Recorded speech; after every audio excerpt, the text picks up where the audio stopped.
Many people talk about the ups and downs of married life, but no one really prepares you for life after your spouse passes away. Welcome to Widowhood Real Talk with Dr. Tina, a safe place for widows, widowers, and their friends and family to talk about love and loss. Find comfort as you listen to honest conversations between Dr. Tina and invited guests who've experienced the loss of their forever partner, share their stories of love, grief, and healing. You are not alone in this journey. Join today's episode and discover a wealth of resources and learn how to connect with others who are traveling the same path. This is Widowhood Real Talk with Dr. Tina. Welcome, Widowhood. My name is Dr. Tina Fornwald, and I am your host. And today's episode is incredibly special to me because this conversation is not just about a book. It's about the person who helped guide me through this journey of bringing the Five Widows Club to the world.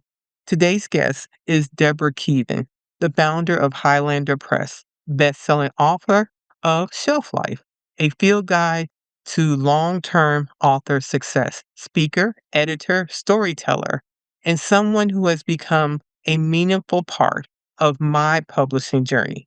Deborah is dedicated her work to helping authors move beyond fear, own their voices, and understand that their story matters.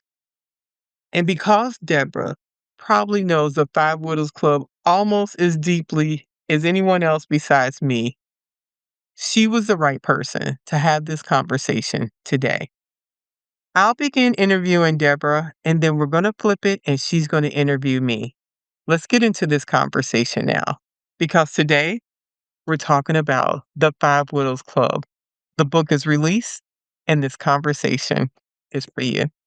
Mrs. Keevan, welcome to the Widowhood.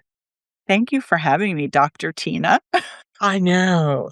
Like when you hear welcome to the Widowhood, what comes to mind for you, like if the ticker tape was in the back of your mind? Oh, it's interesting. I would think my life has changed dramatically, and at this point, unexpectedly. And I would think this is a group of women who only they would really understand what I'm going through.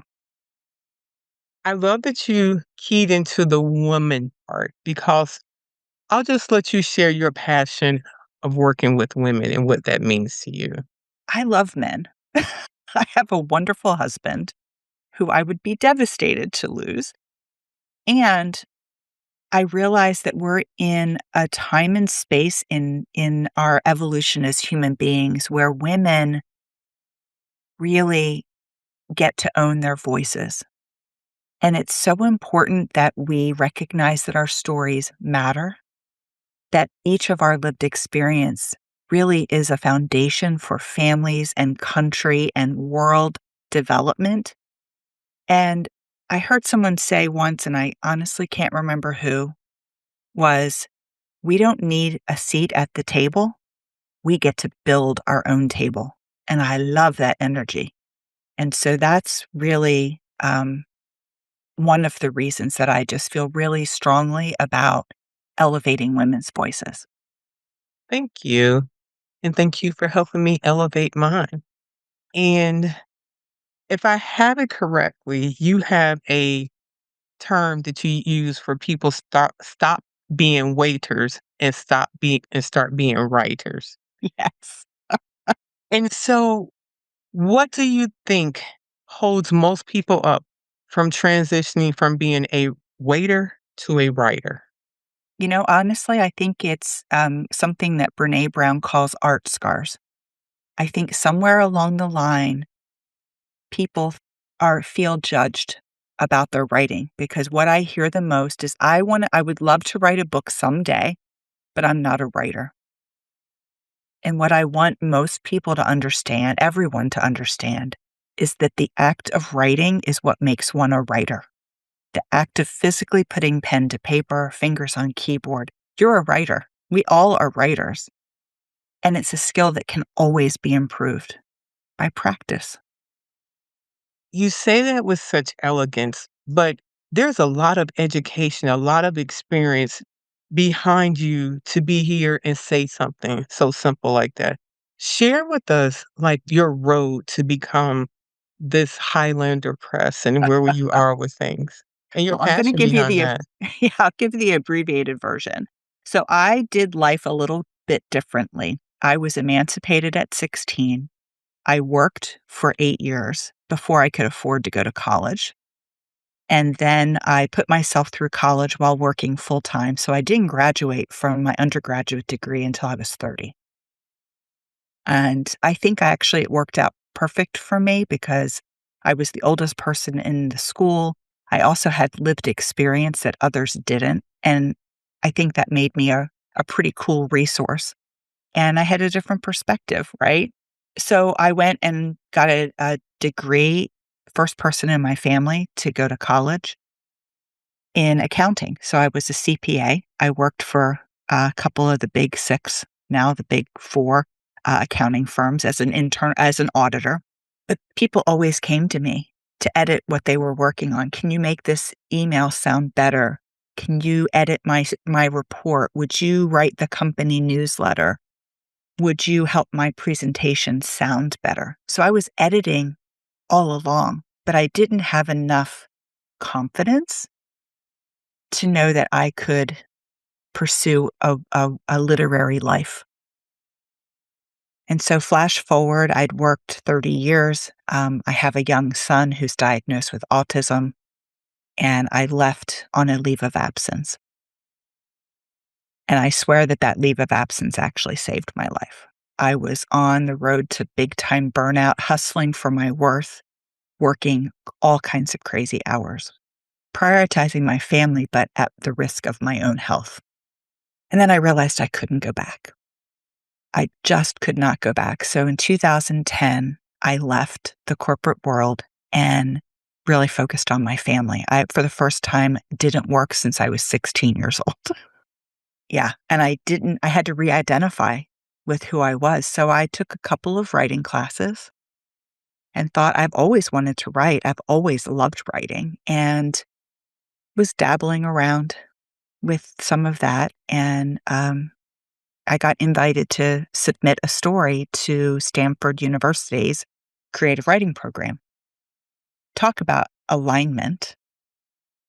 I didn't have a book. I had an idea of a book and I submitted it. And when you read that idea of a book, it's so poorly written. Like I'm embarrassed, but they saw potential and I was admitted out of over almost 400 students into a cohort of 35. And of that 35, 12 of us graduated 2 years later. I had a completed novel. And we all did. We all had to have a completed, at least first, really good, strong first draft. But I still wasn't going to do that for a living, right? But I started a company and I started creating websites for authors and then doing copywriting marketing for authors. And then somebody came to me and said, I self published this book and I'm so embarrassed by it. Can you help me? I said, I read a lot of books. I know a lot about books. I've written my own book. If you're willing to take a chance on me, I'm happy to help you. And I realized that I loved the process. I love taking raw material and turning it into something that people, when they open it and see their book for the first time, which you have experience of, I get emotional even talking about it. Like just knowing that experience is out there and that I can see things differently because I'm an author. I've also got mad project management skills.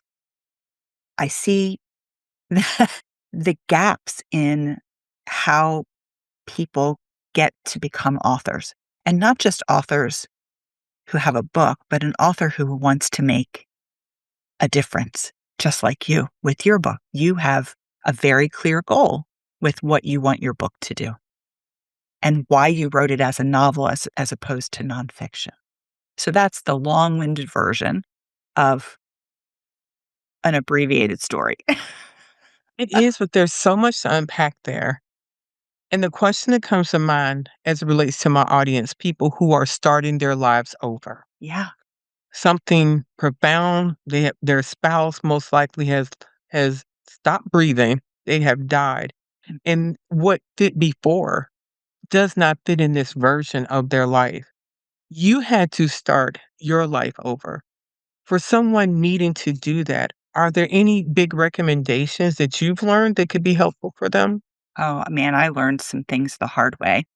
I came from a very much hustle for my worth kind of mindset. I worked in a very male dominated industry, very often where I was the only woman in the room. And I'm sure that you can relate coming from a military background. And so I had a lot of masculine hustle energy. There was a term in the company that I worked for. Multiple companies use this term, by the way. It was something that translated to me, if you want it done, give it to Debbie. It will be Debbie done. It's not healthy. That's a lot of pressure, I was thinking, yeah, that sounds about right. right? And so when I left that, I didn't know who I was. I didn't know who I was just as a human being.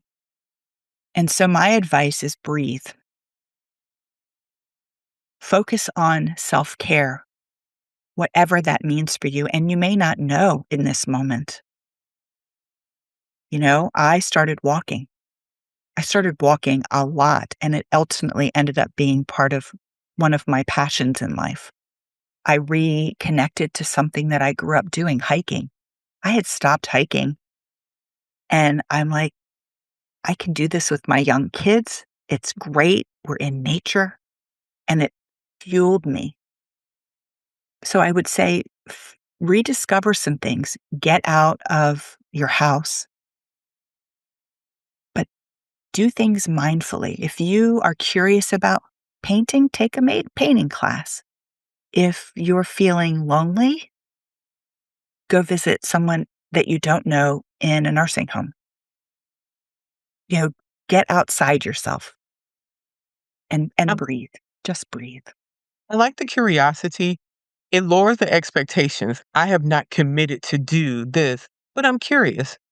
And you may be curious about a lot of different things. And as your curiosity is fed, you may find the thing that does feed your soul. So the permission we have to give ourselves to be curious, to find out what our interests are. I like that. I think that is fitting because there's already too much pressure on. Now, you wrote a book, let me make sure I say this right, Shelf Life.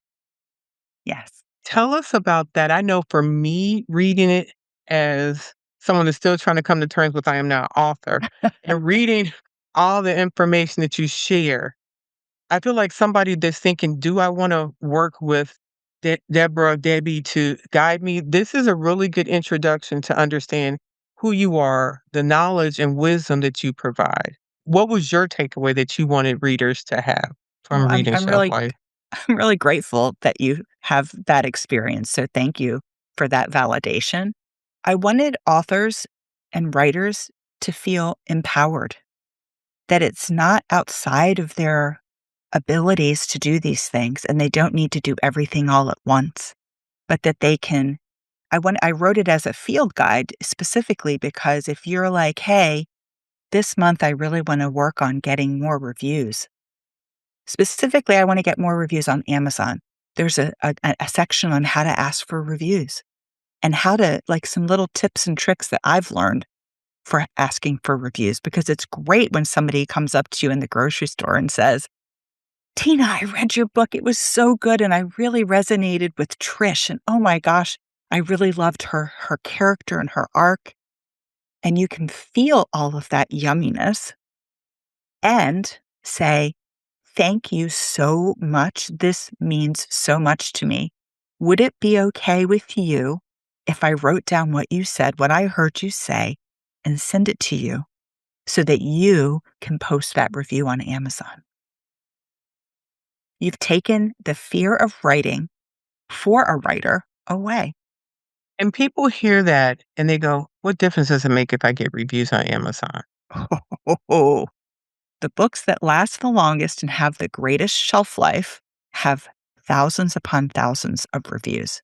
I love using The Runaway Bunny or Goodnight Moon. These are children's books, but the number of reviews that they have still make them perennial favorites, right? Mm. You're going to give those to your grandkids and great-grandkids and maybe your best friend's daughter, right? Because they're classics, but people take the time to still write reviews. And reviews actually are how a lot of people find books. I think it's underestimated that I mean, let me say this. Making your information available to broad spaces on social media is necessary. But the power of having that grassroots effort, what do you think people underestimate with that? Well, so a lot of people automatically go to, well, if I'm going to publish a book, I want to, you know, spend money for ads. And okay, that's great as long as you know how to do ads or you find an expert to work with. But the most important ways that people find out about a new book is from a friend, a family member, or from an author that they already know, love, and trust. Mm, 93% of book recommendations come in that way. So that's why the grassroots movement is so powerful. thank you. I'm not sure if this is a fair question, but I'm going to ask it.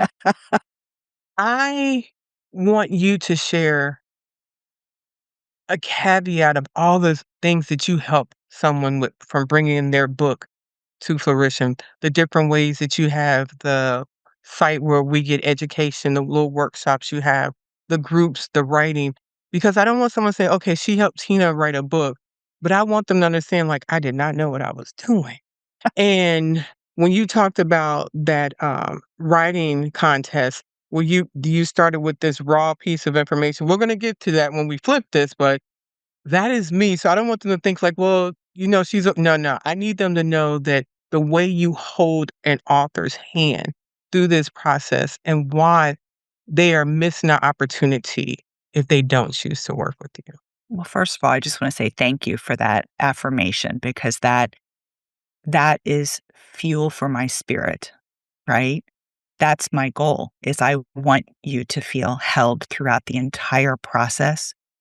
Because writing a book is, first of all, daunting, as you well know, especially your first one. You don't know what you don't know, and you do the best you can with what you've got. And you did a remarkable job, right? You did. And when we look back, yeah, we had some work to do together, but we did it, right? We did the work.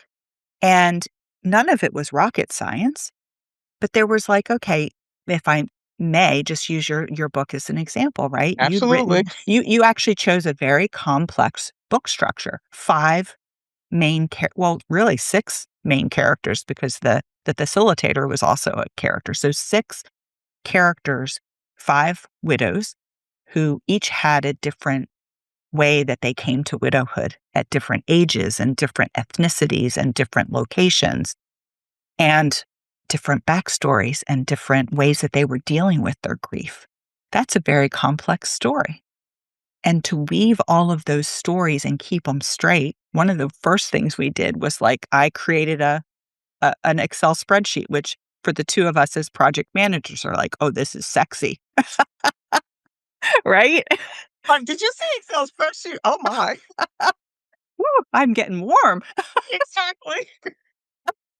And hold on, I I just love a want to good say, like, our spreadsheet. first meeting, and we were talking about organizations like that. He was like, "Oh yeah, this is gonna work," because that was just that Yeah. initial call. Yes. Yeah. I love that because it sets an expectation, but it also creates a framework for success.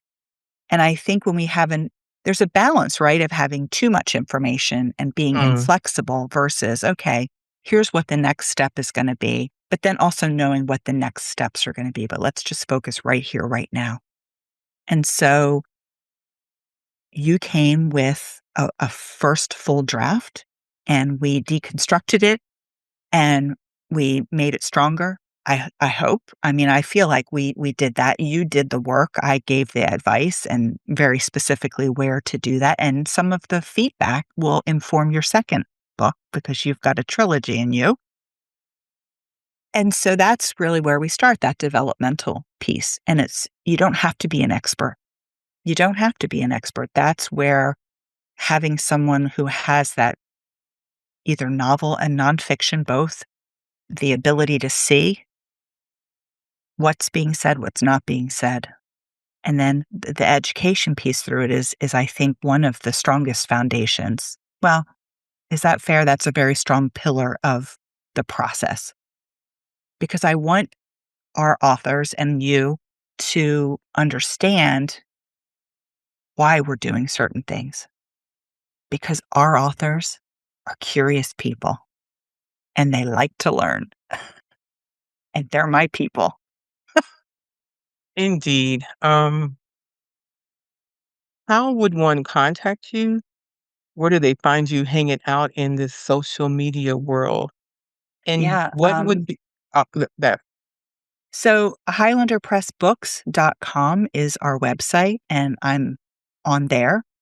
The most fun place that people can find me is on Substack. I actually have a very active Substack. I publish Monday to Friday, and I've been doing it for a year and 4 months. And I'm currently writing about a little Colorado town that's full of authors with all their problems and how they show up. And it's called Inkford. And every author that is reading it's like, I see myself in this person. And here's, this is a different way without being like, if you're feeling this, you're not alone, right? Mm. Let's figure it out together. And then there's always a lesson, of course, at the end of the week, but super fun. So Substack, it's Debbie Keevan. You just search for me and you'll find it. Okay. I want to give the listeners, because one thing I have learned in supporting the bereaved, there are a lot of stories, there are a lot of people that want to share their story. And they may say, well, I don't know if anybody ever wants to read this, or this was too painful to go back and revisit to create a story. Mm. Can you share what the first conversation they can anticipate with you? Because sometimes when you're dealing with profound grief, the unknown makes it really scary to step out and do something, even though you have a desire to do Yeah. it. That's a great question. First, I would say the most important reason to write your story is for yourself. Actually, going through that challenging time can be one of the most healing experiences that you can ever have. And so give yourself that gift regardless of what you decide to do with it ever again. Because here's what I've learned by going through that experience myself is that you realize that you can survive really difficult things.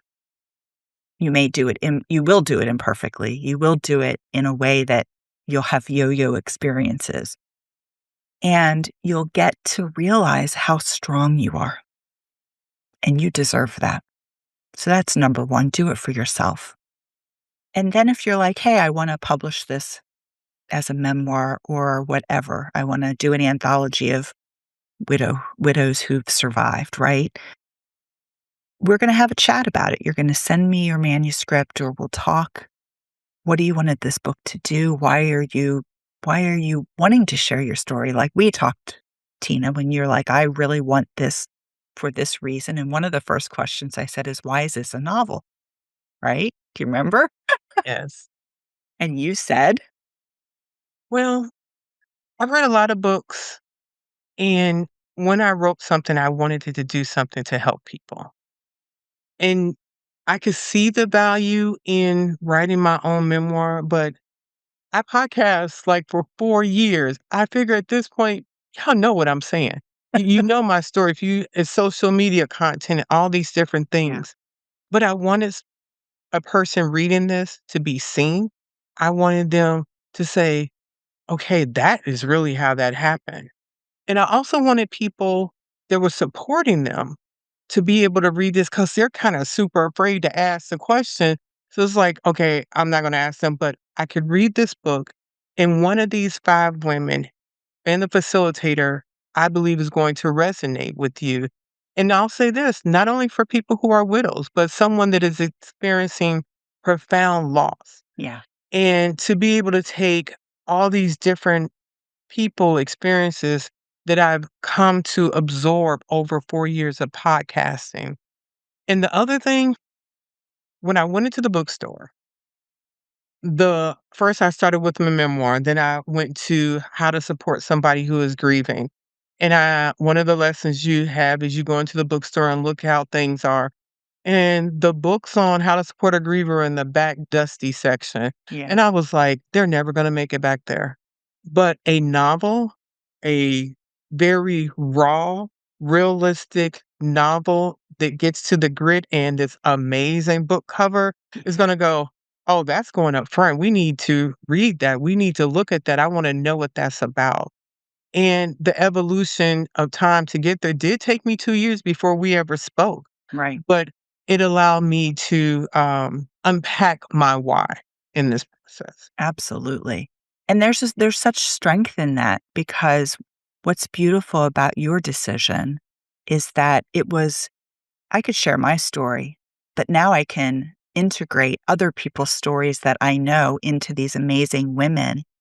And what I love about your book is that it helps anyone who reads it, right, feel that they can come alongside somebody and understand them. That you don't have to understand to just be there for somebody. And there was Absolutely. there was I'm not gonna give it away, but there was one part of your book with one of the characters and her sister, and I was offended so much on behalf of the character, like, it really drew such an emotional response from me as a human being, and I think that's when you know you've got something spectacular. Thank you, and that was important because people have had that happen. Yes, With the concept that her sister thought she was doing her a favor, exactly. and I don't think people realize how important it is, as you mentioned, to be beside someone. This is not fixable. Mm-mm. My person died. There's nothing that you can start doing to fix it. And I think that's what makes it uncomfortable for the people around us that love us. They want to fix this and they want us to be happy. You have to just be beside me in this process. And being beside me, my middle sister, who literally moved from California and lives next door, we've spent hours not saying anything Yeah, because there wasn't anything to say. But her presence made a difference. yeah. And there's power in that. It's the priceless gift, Yes. right, of non-judgmental beingness. Yeah. I actually heard some really great advice about someone who's going through a really difficult time. The worst thing you can say to somebody like that is, "Let me know if you need anything." They're not even capable, and I heard this explained, and I thought, "Well, this is brilliant advice." They're not capable. So it's better to call them up and say, "Hey, I'm going to the store. Look in your refrigerator, tell me what you need." Like, very specific, I will drop it by your house. It's very, "I'm doing this, I'm including you, exactly what do you need?" Because they don't have, when you're in grief, I remember it feeling like I was wrapped in cotton wool and looking through life happening and continuing, but I wasn't part of it. It was almost like I was on the other side of a veil, kind of Mm, observing through a fuzzy lens. It was just the weirdest feeling, and that grief never goes away. It becomes less triggered easily mm, maybe, okay. but it can still come back in a heartbeat all these years later. You just never, and it can take us by surprise. I think we grow around it. I don't Mm, think we I don't think we get through it. I think we grow around it. That's my personal belief. I would agree with that. And I thought grief was a lot about just being sad. But I learned the neurological impact of grief, how it impacts our body, our brain, and that knowledge became very powerful. And I encourage people to get information about what you're going through because then it's less of the unknown and the unexpected, and you're like, okay, this is normal, and that makes it better. So I'm going to turn this part of the conversation Yes. over into you. She said, yes, over into your hand. Oh, yeah. It's see where we go from here. Oh, Tina, I'm so excited. I love asking questions to authors. So, this book, you have, as I said earlier in our conversation, 5 main characters, all 5 different, all 5 with different experiences. Was there one of these characters that you really identified with, or is there a little bit of you in each one? And my girlfriend Chris asked me that. And there's a little bit of me in all of them. But I would say the one, and even as I was about to answer that, between Trish and Monique, there's a little bit of me in both of them, but then Carmen's sassiness, I can say that. And it's like, and then Ava with the child. I mean, children weren't that young, but the struggle of something she had to deal with and finally coming to terms with that by the end, that was hard. And so I was able, and some of the widows I know is like, am I in the book? Am I in the book? I was like, a little bit of everybody is because Yeah. 5 people being created is a lot. But I would say Trisha and Monique probably have the potential to be the most of what it looks like for me. I'm I sure you I probably picked that up though already. yeah, I would be like, I can see Trish specifically because she was in the military and you have a Right. military background, and so you definitely had insight into that life and that protocol, which was really impactful because I think military families are often neglected in literature, Mm, okay. and you don't see it or hear about it at all, actually. And so having included that, I think, is just an extra another layer of helping people be seen. That was intentional because I come from a military family. 2 of my sisters were in the military. Our father was in the military. My children have been in. And when you're in this military, you think the whole world is, but then you step back and go, we are such a small percentage of the entire population. And when I think of someone being a widow, I think of someone being in the military. I think of that all those different things, and the idea of being seen to make sure I had a same-sex couple in there. Yes. Because when I work with people who have same-sex, marriages, they don't feel like when they're grieving, people understand it's validated. And different other ways in which people left this world in the book to validate them to go, "Your grief matters, and what you're going Absolutely. through is important to be able to be seen and to be heard and know that this is painful." And I love that you very mindfully did that, and you created such 5 vastly different women with different backgrounds, and even the 6th, the facilitator, again, a different story. Yeah. Also, a story of loss, but not a spouse or a partner.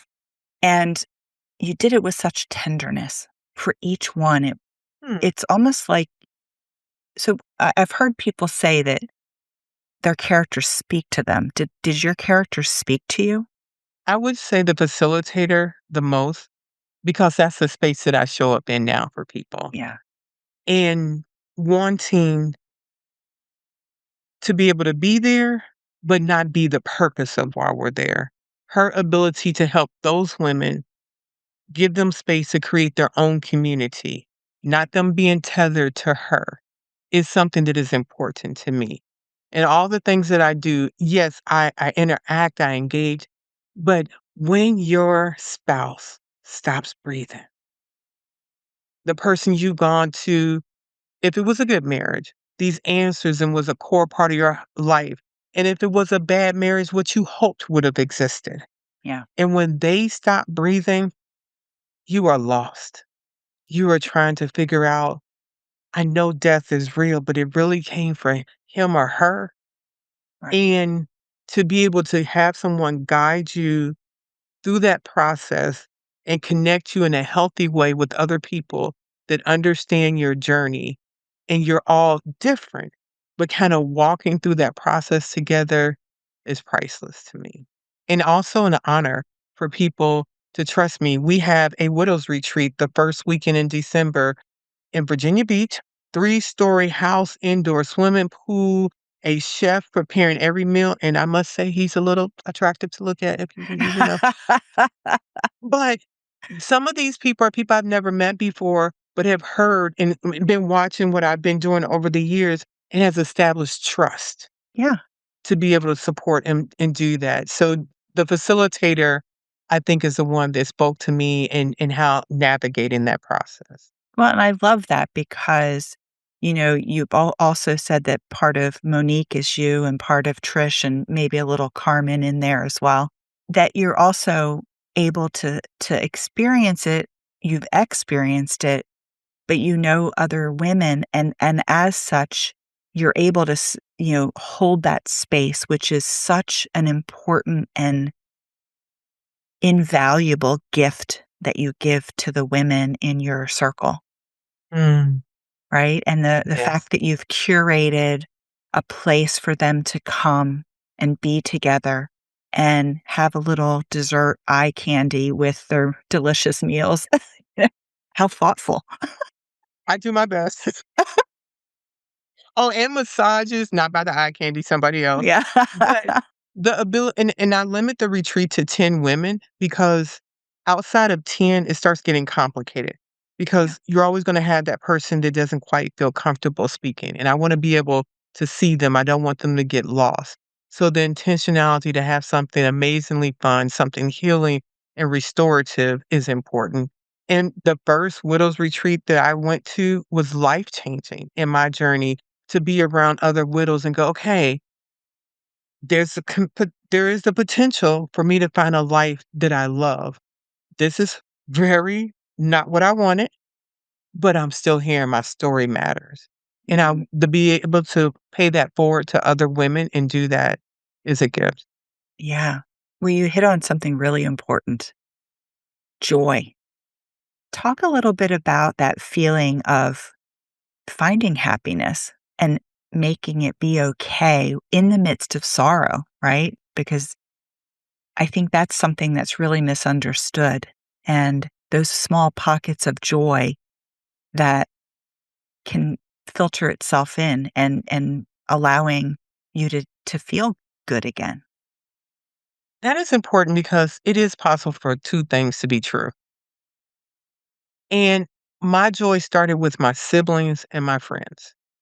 Their ability to show up, be intentional, and over the last 9 years, be a core for me is something that I knew I had good friends, and I knew my siblings were good, but when this happened and the way they showed up because I talk to so many people who are grieving, and they say they are alone. Mm. They say that the people in their circle have become tired of hearing their story, or they're doing something and they know they're going, "Uh-huh," and they're doing this and their heart is breaking. And I know that I'm able to pour out because my cup is full with my family and my friends. When you mentioned about, pick up some groceries or do something, I remember one of my coworkers, he called and said, "Do you need what can I do for you?" And I was looking in the backyard and all the leaves were there. We had this large property and I had been out just that morning trying to rake the leaves, which was Mark's job. And I was standing there with the rake and the work gloves crying. I was like, I know my neighbors will go, "She's lost it. It's happening right now. We can see it." And I was like, them leaves gonna be out there. I can't mess with that. It's just leaves in the yard. Right. He came and took care of that yard. That was life-giving to me. Yes. That's love in action, Yes. truly, when people are like, I'm just going to do this. Yes. Yeah. It's like showing up at the hospital, right? Mm, Without being asked. We all hope to be that friend, and we always are grateful when we have friends in our corner that are like that as yes. well. So, and I love that you use the analogy that you're overflowing because of the people who have poured into you. And I love that because it doesn't mean you have to let yourself get empty to give to others. And so it's really important to acknowledge that the way you fill yourself is with these your friends and the relationships that fuel you and bring delight and joy. And, and having these kinds of retreats is a way to fill yourself. Mm. So let's talk a little bit about, so your book is coming out. You mentioned the cover. We had several covers to choose from. We And did. and we had several, like, that were like, "Oh, it could be any one of these." But we landed on, I think, one of the most incredible covers that we What's have your ever la published. I mean, it's gorgeous. And I wanna say, I thought I had a real good cover when I first came to you. I was like, "Oh, this is what I wanna have." And you're like, "Okay, yeah." I was like, That's a showstopper, girlfriend. I didn't think I was like, I thought I had a good cover, but what I learned, I had a good start. Yes. I had a good concept. I had enough and I had used the AI tools, I had used Canva, I had done the things. What I'm not is a book cover developer, let's just be clear. Yeah. And realizing what you're not and working with someone that is where, to me, the power move. Instead of trying to think you can do all the things and realizing there are people that do this. Yeah. And when you partner with them, the potential for what you thought was a good idea to be something amazing like this. Yeah. I mean, it's a stunning, stunning book cover. Yeah. When Yes. I saw that, I was like, "Wow, that's a power move right there." I know you're probably thinking she better pick that one. Like, I I usually have pretty strong opinions, and we both landed on the same cover ultimately. So, and it's usually absolutely. that way. Honestly, I think we may have some discussion back and forth, and we'll talk about why one might be better than another. But that is just, I mean, it's a remarkable design for sure. I think it speaks to the book perfectly, the 5 women, and yeah, all of it together Yeah, resonates. the And then the way the fire back and cover came together, like, with the shadow of them in there, I was like, "Ooh, okay, yes." I love that moment. So let's talk about this moment. You ordered 300 books. You're not messing, right? You are like, I saw the being wheeled out to you, right, on your video. So you open the book. What does it feel like? What was that moment like for you? And I wanna say I printed the books as you were giving me my homework to because I could not do that just looking at a computer. I needed Yeah. to print it out. So I'd seen the cover like in print, and I was thinking, okay, I've already seen this printed. It's gonna be, it's gonna be. But then opening it and thinking about like somebody, the feel of the cover and the touch in this, and like this is real. Like for like wow, like somebody's gonna read this book and they're gonna be seen, it's gonna change their grief, and there's power in this. And thinking that I wrote this? Like, that's crazy to me. That's you, Well, girl. I mean, you y did it. right, You did it. and I did not consider myself an author. I did not consider myself of wanting I mean, when I was in undergrad, I was like, when those papers come and different stuff, and like, no one wants to do that. But you don't have to write it all at once. Write out as I've learned just a lot of different things, but now just seeing this book is just like, okay. And I'm having this gala. I mean, this will air, I want to say the 28th of May. So we would have already had the gala, but we would have had the book launch. Yeah. And so I knew the people coming to the gala wanted to purchase the book in person and doing all these things as I'm turning 60. And then I would have to send out to podcasters and other different things. I was like, just rip the band-aid out. But when I saw those boxes, I was like, is that going to fit? I don't know what I did now. And different papers and dissertations and different programs that I'm in and stuff like that. There's a lot of writing. Those still are not a fan of it, but I've already started on the second book. I actually have all 5 of the profiles for the men. I have the barber who is sort of the middle person. I have 7 men that are going to read the profiles to make sure they sound like real men. And I was like, "Okay, I'm not as scared. I'm not gonna do the thing I did before, like, they're speaking from a different perspective." I was like, "I learned that." I'm like, "Not doing that." But It'll be a but nice braided book. yes, for sure. And just doing those profiles of and going back the age, the children, the timeline, did not do that the first time.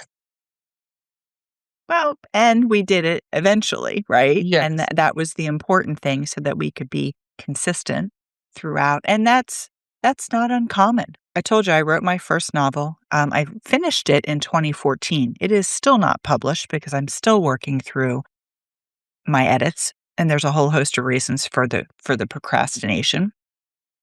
But I realized in rereading it from start to finish, oh, I have a map of all these places, but I never had a map of where they lived.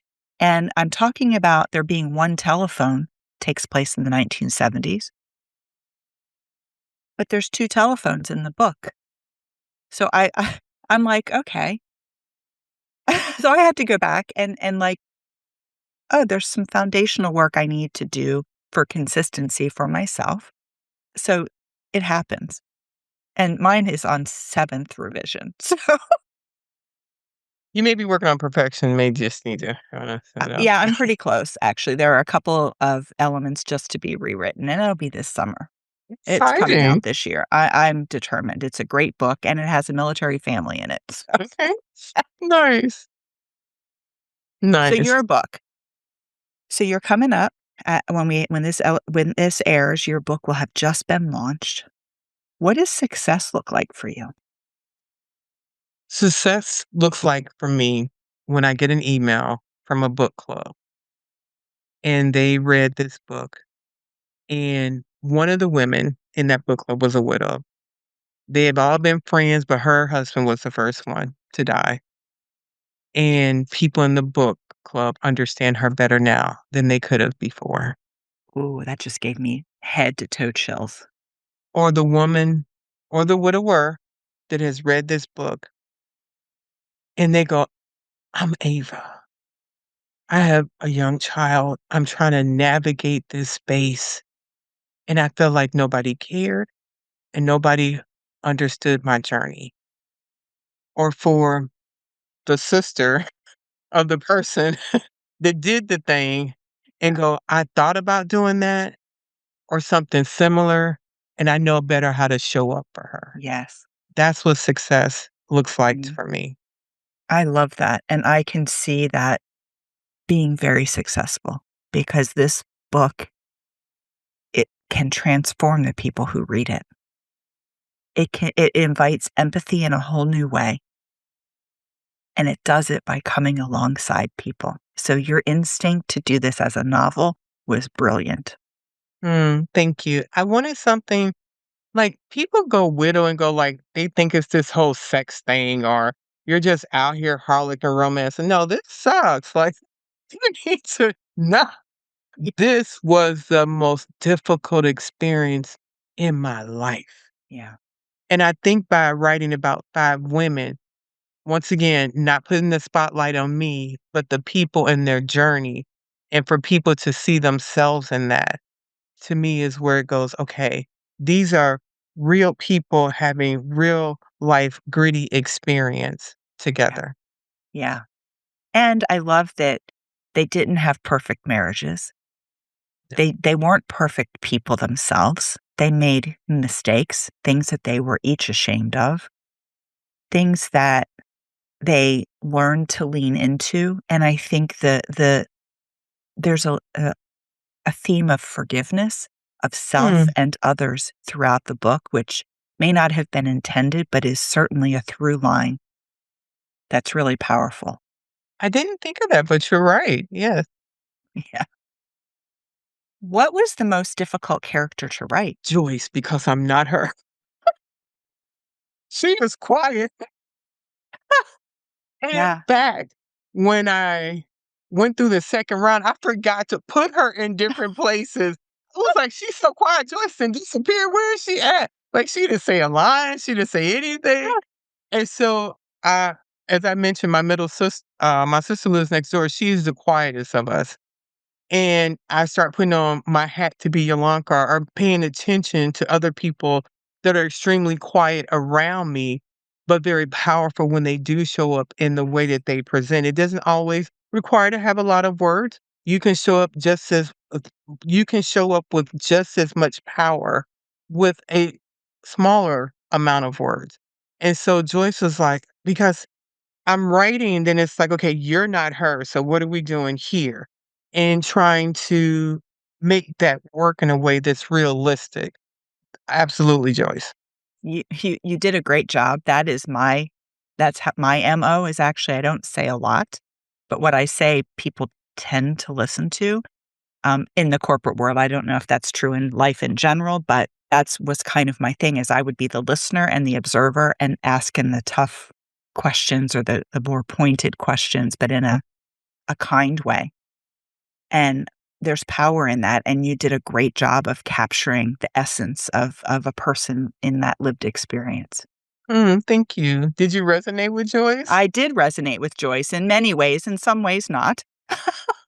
I think I resonated a little bit with Carmen, Okay. a little bit with Carmen, a little bit with Ava, and a little bit with Joyce. Okay. Yeah, yeah. Trish, I could recognize because I did grow up in a military family, but I am not a military I'm not in the military myself, but my dad was, and my great-grand all the way back to the Civil War, like Oh, wow. greats. So, yeah, we definitely have the military family thing going, but so tease your second book. You sort of you mentioned a barber, you mentioned men.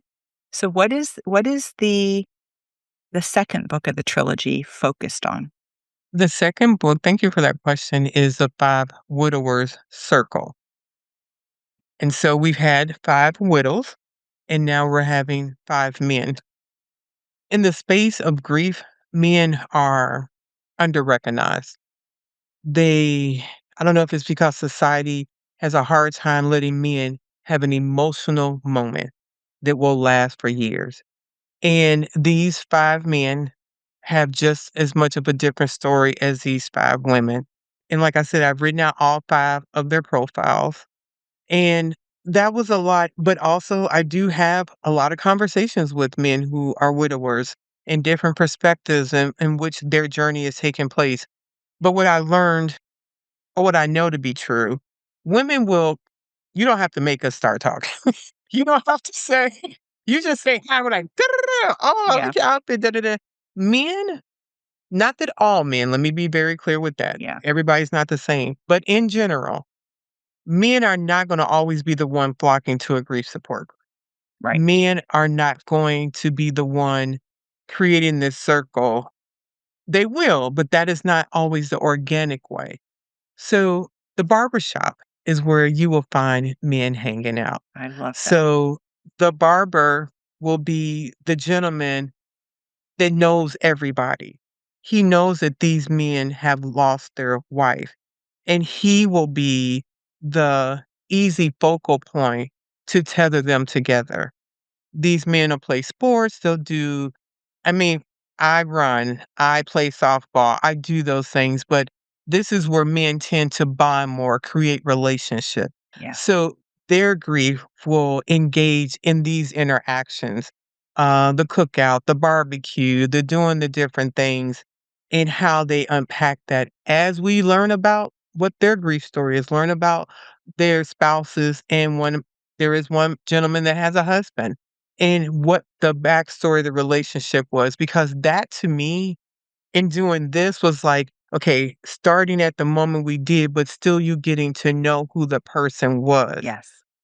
And I didn't quite know for sure, like, not start with this whole long story up front, but how to weave it in. And you were very good as far as giving direction because my niece read the book. She's like, well, that went fast, Auntie. I was like, I don't even know. Like, and I was like, oh, I just project managed the book. And she was like, can we get some more going on here? And the sensory of just being in different places and learning that. So putting this together in a way that, like I said, having 7 men read their profiles because a woman writing about men, the grief perspective, one thing, but making sure these characters are strong men is important. And my husband's like, yeah, we're going to need to look at that. Well, he's one of Yeah. those people. He was like, yes, I will. It's Well, like, my okay. husband lost his first wife, Mm, and so he, and we talk about that. She was significantly older and died very suddenly. She had been in some poor health, but was unexpected. And he said the people who showed up for him surprised him, yes. and his own brothers didn't know how to deal with him losing her because they couldn't imagine losing their own wives. And forgiving them was a really big deal. It is. And you said something very important. They couldn't consider losing their own spouses. Too many times people are making it about them. Yes.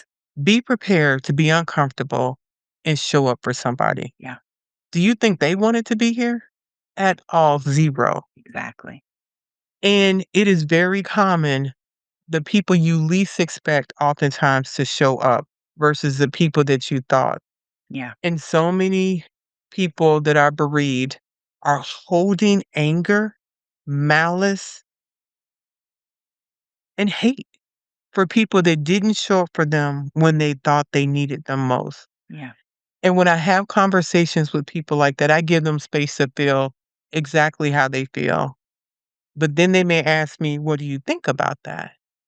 And one of the first things I ask, what did you know about this experience before it happened to you? exactly.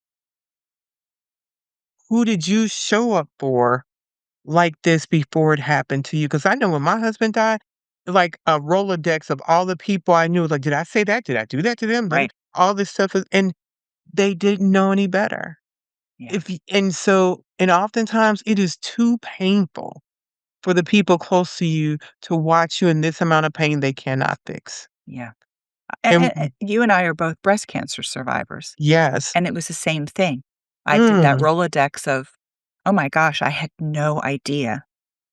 It's so common, breast cancer, so common. So many people have it. What that experience is like until you go through it. And you're absolutely right. The people that show up, and also the people we allow to show up, mm. right? And being in community with other people that can relate to your journey are people, once they realize I do have a tribe out there. There are people that understand and we can do this together. It may not be the person that you thought, but celebrate the people that you have. Exactly. Yeah. Be grateful. Lean in. Right. I love that. And understanding that, and you hit on something really important. When people say they can't be close because of, they visualize, they project their experience or what it could feel like for them and it's too painful, have some empathy for them because people not showing up for you really has nothing to do with you and your value. It has to do with them and where they are in their lives. And each of us show up differently, and we're usually doing the best we can with what we know at the time. I would totally agree. Debbie, thank you for having this conversation with me and be like, whoo, we're almost here. Big celebration, and thank you for inviting me. I'm so appreciative of the opportunity to work with you, and I'm so proud of the book that you are putting out into the world, and it's just been my complete honor to be on this journey with you. Thank you. I like to give my guests an opportunity to wrap up the conversation. So, whatever you would like to share, words of advice, wisdom, or maybe something we didn't cover, and to wrap up this discussion. I would say if you have lost someone in your life, whether it's a spouse or a partner or a friend or a parent, pick up the Five Widows Club because you will learn how grief shows up in so many different ways and for so many different things. And I think it will actually soften our hearts and enable us to be a kinder people to each other. and show up for each other in a different way. And the more that we can do that, the more we lift each other up. Thank you. Thank you for spending another episode with Widowhood Real Talk. If you found the contents of today helpful, share the episode to anyone you know who may need it. Subscribe to the show and tune in to Widowhood Real Talk each week. Then, visit widowhood-realtalkwithtina.org to join the community and access additional resources. Remember, you are not alone in this journey.